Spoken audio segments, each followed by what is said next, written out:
Aquesta és l'extensió d'un projecte que va començar a Venècia aquest estiu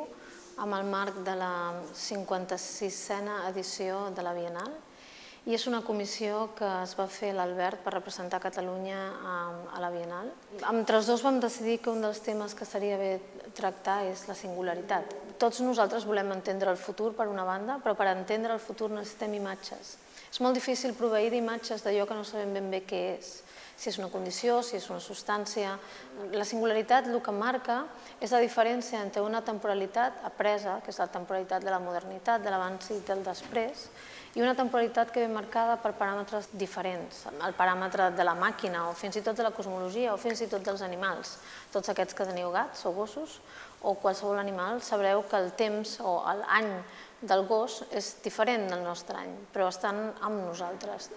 En aquest sentit, la singularitat marca aquesta circumstància d'estar amb els altres, però de saber que no necessàriament viuen la temporalitat igual que nosaltres. I el que la pel·lícula mostra realment és la convivència de tota aquesta gent. La convivència no només amb ells mateixos, no només amb el paisatge d'una mina de Lleida, sinó la convivència amb nosaltres, els espectadors, i la convivència amb el cinema. És a dir, tots nosaltres convivim amb el cinema, convivim amb una forma de fer imatges que esperem ens ajudin a entendre aquest traspàs tan difícil entre la relació que nosaltres hem après a tenir amb la història, amb la identitat, amb el gènere,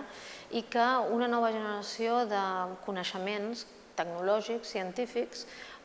marquen i obren i per una banda ens fan por i per una altra i serà part del que el futur sigui per la vida humana. Aquesta és una obra potser la més complexa que he fet mai, tracta de l'evolució de les relacions humanes, les relacions de treball en els últims 70 o 80 anys, tot basat en una història d'unes empreses de mines dels anys 30 a Irlanda que evolucionen les dues empreses fins al dia d'avui.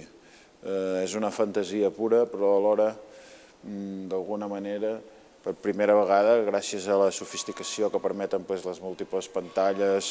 la llibertat de to, la llibertat de paraula, etc., la barreja característica meva de lo salvatge, de lo feréstec, de lo primari, amb lo més sofisticat, amb lo més elaborat, amb lo més refinat, aquesta barreja aquí és encara més exagerada i més inversemblant. Es manté una mica el punt de vista narratiu, és una obra de 13 hores, és una obra on hi ha personatges, on passen coses, però alhora s'introdueixen novetats conceptuals, novetats plàstiques,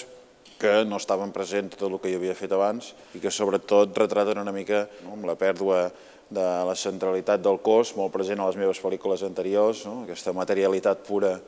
de desig irrefrenable que és el cos i com això, a través de la manipulació cada vegada més present en el món actual, a través de la presència de la tecnologia, on estem dipositant tota la nostra espiritualitat, això acaba desapareixent i es comencen a crear unes noves formes de relació interpersonal. Us animo a venir-la a veure, no hi ha res més interessant i us puc assegurar que a la ciutat, ni probablement al país ni a Europa, i que no hi ha ningú més al món treballant en aquesta direcció.